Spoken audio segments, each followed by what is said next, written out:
Salut à tous, encore une fois très heureuse de vous retrouver pour ce dernier numéro de Leitmotiv spécial Saint-Valentin. J'espère que vous avez passé une très belle fête de Saint-Valentin, mais n'oubliez surtout pas de réitérer votre amour à votre conjoint tous les jours un peu plus. Aujourd'hui, nous recevons un couple très spécial dont l'histoire est la preuve que tout homme est destiné à rien qu'à une seule femme.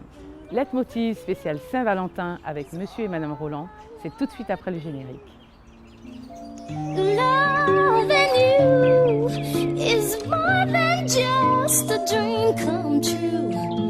And everything that I do is out of loving you.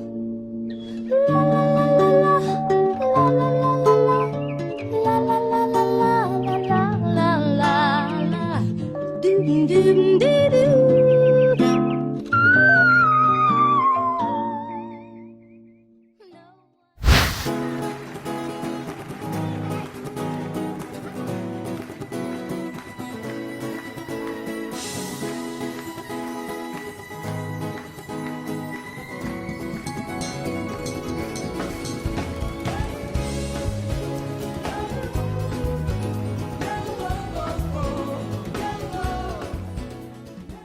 Salut Christian, salut Sandrine. Salut Corinne.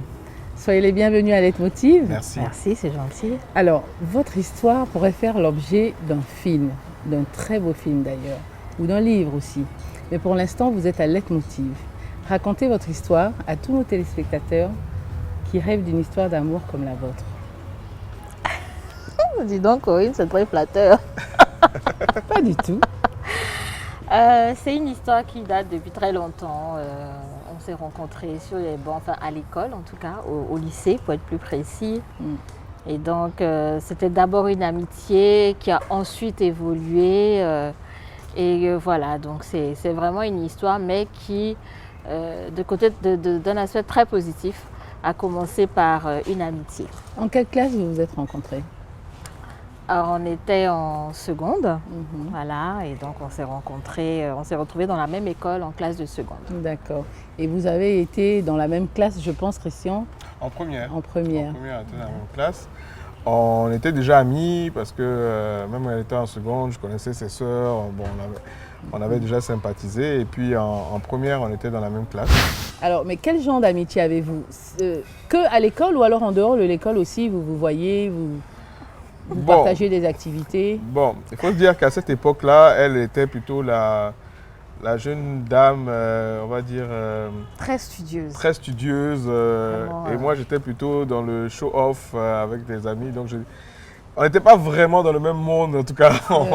Moi, j'étais plus dans le show, comme on avait coutume à dire. Elle était vraiment la fille studieuse. Donc, en dehors de l'école, il y avait certaines activités, par exemple les soirées de fin d'année, les repas de classe, tout ça, où on se croisait. Mais c'était plus avec ses petites sœurs qui étaient un peu plus chocs qu'on s'amusait. Et puis elle était toujours là. Elle était là, mais elle n'était pas aussi chaude que les autres. Trop, voilà. Pas dynamique, voilà. Toujours dans son coin à regarder un peu tout ce qui se passait. C'est ça. Oui, et j'étais vraiment très, très concentrée sur l'école. Mais c'est bien, bravo. Voilà. Et ça n'a pas empêché que. Alors après le bac justement, qu'est-ce que vous décidez de faire? Parce qu'en général, après le bac, on se sépare.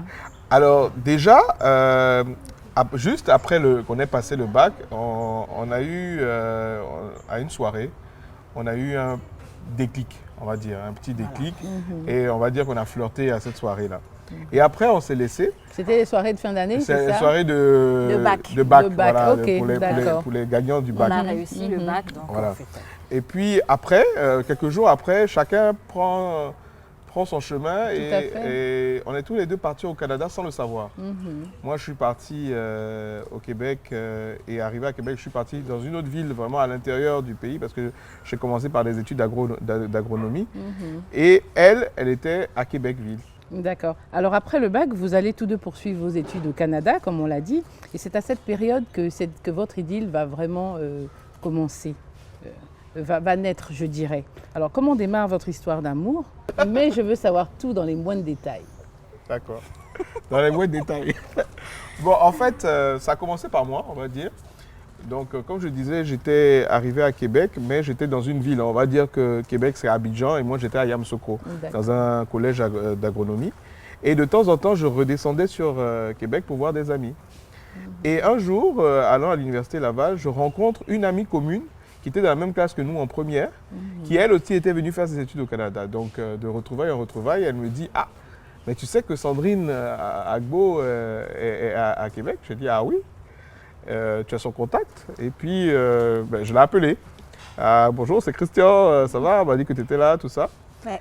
Et on a commencé à se voir. Et à chaque fois que je revenais les week-ends, je venais pour la voir. Ça faisait quoi, quelques mois simplement que vous ne vous étiez pas vus? 2-3 mois. Oui, 2-3 mois, à peu près, on va dire, oui, début d'année. Ça faisait quand même un petit moment qu'on ne s'était pas vu. Voilà, donc, voilà. Et puis de fil en aiguille, petit à petit. L'avantage, c'est qu'il y avait déjà l'amitié qui était là. Donc, voilà, c'est allé alors, quand il t'appelle, alors, quelle réaction tu as? J'étais surprise, mais l'amie m'avait prévenu qu'elle avait vu. Mais j'étais quand même surprise qu'il m'appelle. Je dis, ah tiens, tu es là. Donc c'est là qu'on reprend contact. Il m'explique ce qu'il fait, où il se trouve, on discute un peu. Et donc voilà, toujours donc, sur la base de cette amitié-là, donc on se retrouve. Mais à partir de là, bien évidemment, la relation évolue. Tout à fait. Ouais. Alors lui, étant dans une autre ville, comment vous faites pour vous revoir Au début, je venais juste le samedi et je repartais le dimanche. C'était quoi, à 1h, disons? C'était à 2h, à peu près 2h. Ah, quand même. 2 heures, oui. Et c'était, normalement, je devais venir tous les 15 jours, toutes les 3 semaines. Au fur et à mesure, je commençais à venir toutes les semaines. Oui, après, je commençais à venir plutôt le jeudi au lieu du samedi. Prolongation. Vers la fin, je venais le jeudi, mais je repartais le lundi. Voilà. Et finalement, j'ai décidé pour le semestre qui suivait de rentrer sur Québec. Donc, je pense que c'était plus raisonnable. Voilà. Sinon, tu aurais fini par abandonner tes études et venir carrément le lundi. Et toute la semaine. Et donc, avec la permission de mes parents, j'ai décidé de rentrer et de m'inscrire à l'université où elle était, puisque j'avais fini déjà ma première session. Mais est-ce qu'à cette époque, vous pensiez déjà que votre couple aurait duré tout ce temps, jusque-là, vous marier et avoir des enfants? Je dirais que quand on était au Canada, oui. Mais quand on était au lycée, si quelqu'un nous avait dit ça, vraiment, on aurait dit qu'est-ce que tu dis? Tu racontes n'importe quoi. Parce que franchement, était sur une autre planète. On était complètement aux antipodes. Elle était vraiment aux antipodes. Elle ne correspondait pas du tout à mon idéal féminin. Mais comme quoi dans la vie, il ne faut pas avoir de préjugés. Pareil, quoi, je veux dire, mais alors là, vraiment elle trouvait que j'étais trop chauffeur par rapport à... voilà, par-ci, par-là. Et en plus, j'avais décrété que vraiment, tous les garçons, ils étaient un peu bandits, les garçons métis. Donc, je me méfiais beaucoup. Avec beaucoup de préjugés. Tu regardais tout ça d'un œil, quoi, au lycée. Vraiment, d'un œil très... Et j'étais vraiment concentrée sur l'école. Mais après, bien évidemment, on grandit, on se retrouve dans un pays étranger. Et puis, les perspectives changent. Oui, les perspectives changent, on voit la personne sous un autre regard. Voilà, il est travailleur, il est quand même facile, il s'est vite intégré. Lui et moi, nous sommes vite intégrés aussi dans la société québécoise. Oui, ça aussi, c'est une particularité, c'est que tout en étant étudiant africain, ivoirien à l'étranger, on ne s'est pas mis dans cette bulle-là des étudiants africains, non. On a eu très vite des amis canadiens, un mode de vie très différent, ce qui fait qu'on s'est rejoints là aussi. Et du coup, on a vu, c'est-à-dire que cette première année qu'on a vécue au Canada, oui, on se voyait déjà aller beaucoup plus loin ensemble. Nous-mêmes, notre grande surprise, il faut le dire. Et à partir du moment où justement, Christian, tu as décidé de quitter la ville où tu étais pour rejoindre Sandrine, combien de temps vous êtes resté au Canada? 7 ans. 7 ans pour ma part, 7 ans ensemble. Et après, je suis rentré une année avant elle. Et elle m'a rejoint au bout d'une année. Donc, on est resté quand même 7 ans et c'est 7 ans ensemble. D'accord. Et pendant ces 7 ans alors, comment ça se passe? Il y a des hauts et des bas ou ça se passe très bien? Parce que Sandrine, elle est quand même quelqu'un de très, très calme, je vois très douce. Déjà, la première année pour moi a été assez houleuse parce que j'avais du mal à accepter mes sentiments, on va dire.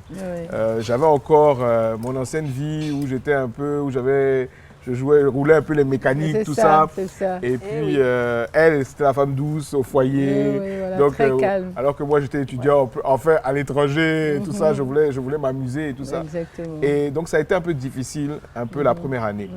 Et après, quand on est rentré, je me rappelle même d'une anecdote où je lui avais dit, écoute, si tu rentres à Abidjan et que tu dis à tout le monde qu'on sort ensemble, on se sera fini. Et puis, manque de peau, j'arrive à l'aéroport, j'atterris. Très naïf, le monsieur. J'atterris à l'aéroport et puis je tombe sur un ami qui me dit, ah, au fait, tu sors avec Sandrine? Donc, je n'ai même pas le temps d'arriver à la maison. Je l'appelle, je lui dis, mais qu'est-ce que je t'avais dit, tout ça. Bon, donc, ça, c'était vraiment la jeunesse. Mais quand on est rentré, au bout de cette année, après les vacances, je me suis rendu compte qu'en fait, j'avais fait le bon choix. Et que ça t'avait stabilisé aussi. Oui. Je pense que ça m'a fait beaucoup de bien. Ça m'a fait beaucoup de bien. Ça m'a permis. Vois comme quoi. Et on est resté, on a vécu nos 7 ans quasiment entre nous.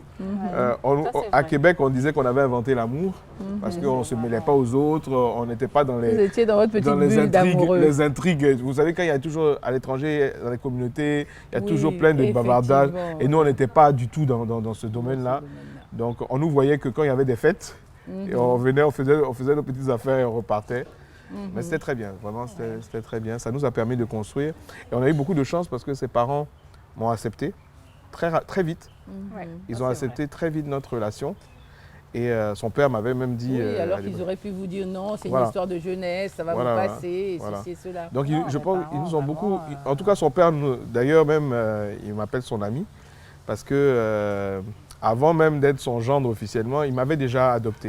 Il m'avait déjà adopté et il a été pour beaucoup aussi pour nous rassurer dans notre relation parce que quand les parents acceptent, c'est déjà bien. Donc, et puis j'habitais un peu chez eux. Donc... Ah bon, comment ça? Mais les week-ends prolongés, décidément, lui alors. Ça, il ne faut pas que mon père le sache parce qu'il me louait un appartement, mais je n'étais jamais dans l'appartement. C'est pas mal ça. C'est pas mal. Alors là. Voilà, non, c'est le côté aussi intéressant qui a fait qu'on a aussi vite solidifié, c'est que nos familles et même nos frères et sœurs ont vraiment contribué à ça. Et c'est fort étrangement cette année où, en tant qu'étudiant, on était inséparables. Donc on voit des jeunes étudiants comme ça qui se mettent dans ce type de relation. Ça peut surprendre. Ça peut surprendre. C'est quand même assez rare parce que la vie étudiantine en général, c'est vrai, on bosse, mais on a plutôt envie de profiter aussi de ces week-ends, de s'amuser, de se divertir. C'est rare de se mettre en couple comme ça en ménage dans une vie estudiantine. Et on ne se lassait pas de la compagnie de l'autre. Ça, c'est bien. On ne se lassait vraiment pas, jusqu'à présent d'ailleurs. Et ça a permis d'ailleurs de mieux vous connaître aussi. C'est ça, avant de franchir et de le voir pas. plein de points de convergence. Parce que même au-delà même de l'aspect couple, on s'est rendu compte qu'on avait la même vision pour construire notre vie, on avait des projets communs, et du reste, je pense qu'on en parlera, notre entreprise est née à cette époque-là. Et c'était vraiment, lorsqu'on en a parlé, on avait exactement la même vision d'entreprise, on avait plein de projets, comment on voulait éduquer nos enfants, qu'est-ce qu'on voulait faire une fois qu'on allait rentrer. Et c'est pendant cette période-là qu'on a vraiment construit la vie qu'on a maintenant. Nous profitons de l'occasion pour remercier le restaurant Terre Cuite de nous avoir permis de réaliser cette émission dans ce splendide cadre.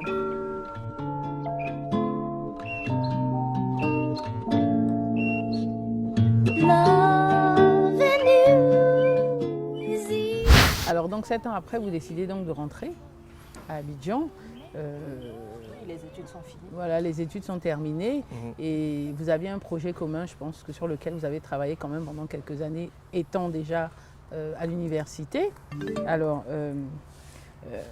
vous n'aviez pas peur d'être associé et justement cette proximité 24 heures sur 24, vous n'aviez pas peur qu'à un moment vous vous lassiez? Bon, ça s'est fait petit à petit. Il va raconter mieux que moi, il le fait très bien. Mais on a pris un cours au cours duquel on a fait un projet d'entreprise qui était un groupe multimétier. Et donc, quand il est rentré avant moi, lui, il avait déjà en projet sa société qu'il a créée donc, et qui a commencé à évoluer. Moi, par contre, je suis rentrée et j'ai toujours suivi le circuit normal. Donc, stage, ensuite emploi, dans diverses entreprises. Et c'est après que ça a convergé. Ah, d'accord. Donc, ça veut dire qu'on a quand même eu du recul pour arriver à cette étape de travailler ensemble. Tout à fait. Voilà, il va mieux l'expliquer que moi. Bon, c'est pas vraiment Abidjan parce que le projet, on l'avait créé en 95 au Canada. Donc, le groupe AOS tel qu'il est maintenant, on l'avait écrit, rédigé et présenté lors d'un cours de management. Mais c'était un groupe d'entreprises en communication qui allait regrouper plusieurs métiers qui étaient complémentaires dans le domaine de la communication. Parce qu'effectivement, on a tous les deux une formation en marketing, mais elle, après, elle est partie plus sur de la communication et moi, je suis plus parti dans de l'informatique et multimédia. Donc, du coup, toutes ces compétences réunies, on s'est dit qu'on pouvait les mettre à la disposition du marché ivoirien parce que lorsqu'on rentrait, il y avait vraiment une demande et un besoin. Donc, ce qu'on a fait, c'est que, vu que je rentrais la première année, on a décidé de commencer par l'entreprise. C'était la bulle Internet à cette époque. Déjà, oui, il fallait que tu installes déjà un peu tout ça. Donc, de commencer à créer la première entreprise de façon opportuniste. On a pris celle qui parlait d'Internet parce que c'était tout nouveau. Et ensuite, elle est venue nous rejoindre. Mais comme on avait déjà le projet de se marier et de fonder le foyer, on s'est dit, bon, moi j'ai commencé l'aventure en tant qu'entrepreneur, est-ce qu'il ne faut pas mieux sécuriser le foyer? Tout à fait. Et donc c'était un choix réfléchi et on a décidé qu'elle allait commencer à travailler dans oui, en plus, ça allait lui faire de l'expérience. C'est ça. Exact. C'est ça. Donc c'est comme ça que ça a commencé. Et au fur et à mesure qu'elle évoluait au niveau professionnel, moi j'évoluais au niveau de l'entreprise. Et à un moment donné, elle a arrêté pour pouvoir lancer l'agence de com. On a lancé ensemble et elle a eu vraiment une autre opportunité qu'on ne pouvait pas refuser. Elle est retournée pendant que moi je gérais les deux entreprises. Elle regardait un peu de loin jusqu'à ce qu'elle puisse terminer la mission qu'on lui avait confiée. Exactement. Et elle est venue reprendre. S'occuper donc c'est ça. Avec toujours cette volonté aussi de faire naître ce rêve-là qu'on avait quand même conçu ensemble, des années auparavant, avec ce rêve qui était vraiment à la fois entrepreneurial, mais humain, et puis notre projet de vie. Voilà, c'était notre projet de vie. Donc du coup, on était vraiment très motivés, très inspirés. Et comme je disais, on a vraiment pris du temps pour se préparer. Tout à fait. Et justement, est-ce que c'est facile de vivre 24 heures sur 24 ensemble, de relever des défis, donc des challenges professionnels et de vivre une histoire d'amour passionnante? Je dirais, si je disais que c'était facile, je mentirais. Ce n'est pas du tout facile, mais c'est à recommencer, je le ferai, sans réfléchir. Parce que c'est beaucoup de challenges à relever. L'avantage, c'est qu'on le relève à deux. Voilà. Et ensuite, moi, je dis à mes amis qui me disent, mais comment tu fais pour travailler avec ta femme? Mais moi, je ne pourrais pas. Je dis, mais tu sais, quand tu rentres à 18h et que tu es fatigué, au moins, c'est pourquoi. Ah, ça, c'est clair. Voilà, comme ça. Ah oui, ça, c'est pas mal. Au moins, c'est pourquoi. Elle ne va pas t'embêter. Voilà, tout à fait. Oui, on se comprend. Exactement. On se comprend beaucoup. Exactement. Et puis, vous vous motivez mutuellement, vous vous encouragez. Quand un peut-être baisse un peu les bras, l'autre est toujours à côté pour dire non. Voilà. Ça, je trouve que ça ses atouts aussi. Et on a réussi, je pense, à quelque chose, c'est de vraiment essayer de faire la séparation entre la vie de famille et nous sommes dans le travail, nous sommes des associés. Donc des fois, ça amuse un peu notre personnel parce que déjà au bureau, on s'appelle Monsieur et Madame Roland. Et puis avant qu'on passe en groupe, on avait tous les deux entreprises qui avaient des objectifs précis. Et dans le partage de nos rôles aussi, on a chacun les objectifs. Donc, vous allez nous voir discuter, nous chamailler. Et puis, il y a une de nos collaboratrices qui a dit, mais c'est votre société. On dit, non, c'est pas la même chose. Chacun. Ah oui, là, il y a des intérêts communs, c'est sûr. Chacun a ses prérogatives.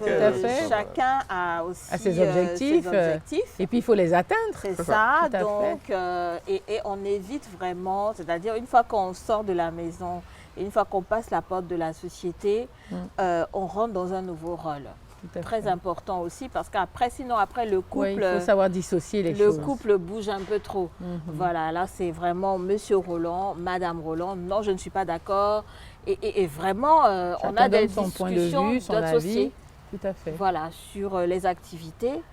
Et ça permet aussi, je pense, de créer un climat de franchise et de sincérité. Parce que quand on amène les affaires de couple dans le travail, dans l'entreprise, oui.